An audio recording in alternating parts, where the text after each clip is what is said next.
How's it going, guys? Welcome to Cinemaholic Productions. We are doing a review of John Wick Chapter 2. I'm Ryan, and I'm a Cinemaholic. Hi guys, my name is Spencer. I'm as well as Cinemaholic. So this one, we're super excited for. Just to start off, we're doing this new thing, individual movie reviews. Let us know if you like it.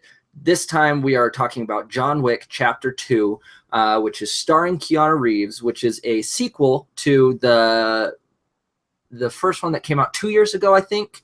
It was kind of a sleeper hit, came out of nowhere, and I think a lot of people really enjoyed it.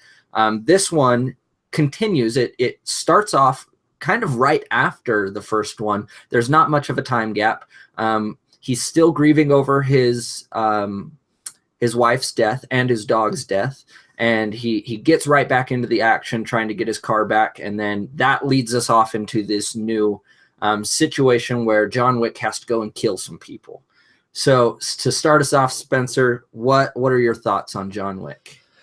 This movie is one that I was very, very nervous about. Hearing that they were making a John Wick Chapter 2, I was like, oh, it's going to be a cash grab. It's going to suck. I mean, I didn't see anything on this movie. I saw the poster, and I was like, the poster looks pretty cool. And look, guys, Keanu Reeves gets a lot of hate, and sometimes rightfully so. He's been in some pretty crappy movies.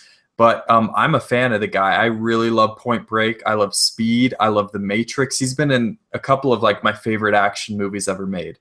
John Wick 2 is pretty dang awesome. Like from the opening scene, I was like, okay, we're in good shape here. And I lost track of the body count in that opening scene, which it was really neat. The way that there's basically 4 major action sequences throughout the movie, right? And the first one is, all of them feel completely different from each other, I should say.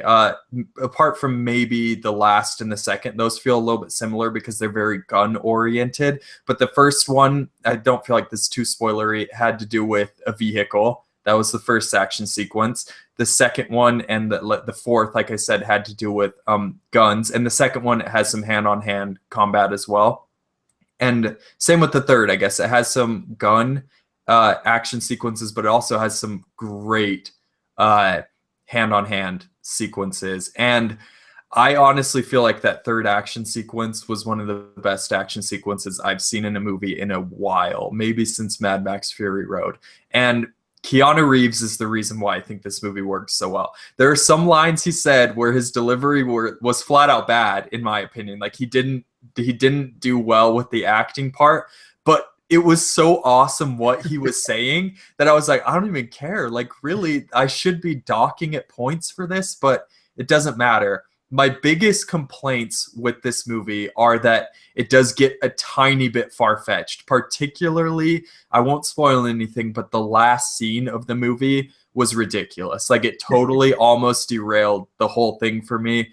But that being said, I heard a great comparison for this movie. I heard John Wick 2 is what the Raid 2 was for the Raid. And that's totally a good way to put it, because it's like I don't know, the world that they build upon in this movie, like the way they build the world and the way they kind of show how it works, I really thought that this movie was something special. And overall, yeah, I was so entertained from beginning to end, basically. Like I said, the ending scene, though. But Ryan, so what about you? I know you love the first John Wick. So here's my question. Does John Wick 2 live up to the amazingness of the first film? Hands down. I think this is so intriguing to me. I think this is top 3 of my favorite action franchises. Like I dig this whole world that they've set up, and I keep thinking about it over and over, and I can't put my my finger on it. And I really want to just dive into this world, because you go into this movie not expecting a story necessarily. I mean, the first one was about his dog dying, getting killed, and him getting his revenge. Like, that's it. And this one it's not much more than that. I mean, it kind of just continues on. But the way they've kind of set up the world and the Continental and this world and organization of assassins and stuff has been so brilliant, because normally people start with like exposition and they're like, this is how this works, this is how this works. When in the first one, they were just like dropping little rules here and there, little things, and it just worked. It just worked. We didn't know anything about this Continental, and then that's what everyone wanted to know. And so this one, they did the same thing. It's like they start just dropping these things, assuming that you know, and then as we go on, we learn more. And I think that's so effective. It could go completely wrong, but I think that works so well. And that's the thing as well in this one, that I was like, this Continental, this world, I love it. I want to know more. I want to know that I don't want to go into the ending, because I think it perfectly sets up to keep going. And I think they should, but you go and see this for the action. The directors of the first one and one of the directors came back for this one. They're stunt coordinators. That's what they do. That's kind of the whole mentality of these movies. And I think it shows off very, very well. Some of the most efficient killing. And this is spoilers, so stop for 10 seconds if you don't want a spoiler. When he kills the guy with the pencil, I literally like just was so happy in my chair. I was like jumping up and down like, yes, what a great payoff. That was the most badass thing I think I've ever seen in my life. When he did that, I was like, what? Me and my friend, we literally lost it at that part. We were like so happy, dude. It was like seriously the coolest thing ever. And they talk about how he killed a guy with a pencil earlier on in the movie, and then you last one. Yeah, and in the last one, right? And then you see him do that, like to watch it. Actually, it was like, oh, so cool. My last comment is, I just like, it kind of goes with how they've established the world and how they set everything up. I just really, it's something that could have gone wrong, but it went really well, is how they started the movie and kind of the language, how people talk, and that they are able to pull off. I mean, the first probably 15 lines were straight out of John Wick 1, and they were just being repeated, but it worked. The way they were kind of reminding you, this is what happened. The boogeyman is back, and kind of all of that stuff. It worked so well. I really liked this movie. I'm going to let you score it first, and then I'll give my score.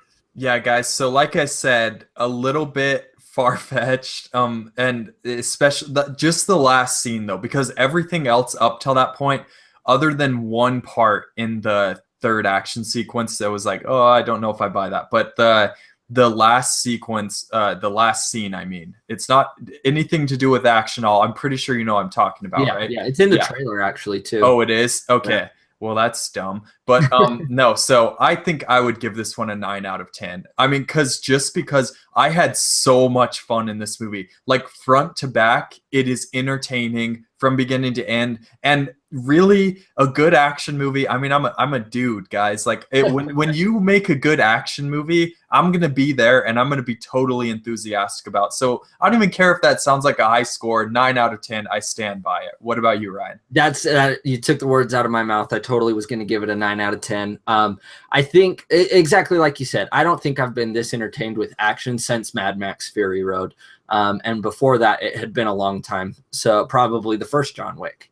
And they really pulled off something special here. I'm excited to see where it continues. And I don't want them to turn this into a cash grab by any means. I want them to keep expounding on the lore. And I think there's such rich material there that I mean, this is all original content, right? It's not necessarily based off of anything. So, yeah, as far as I know, this is totally original, which is so refreshing.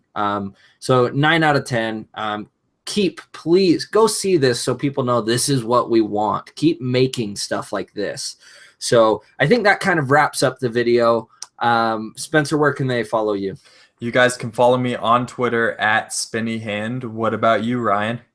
Twitter and Instagram at Rye_Gordon as well.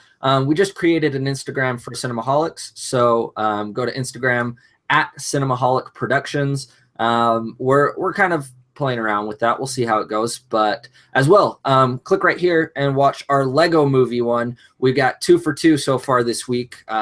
Great movies coming out, minus one.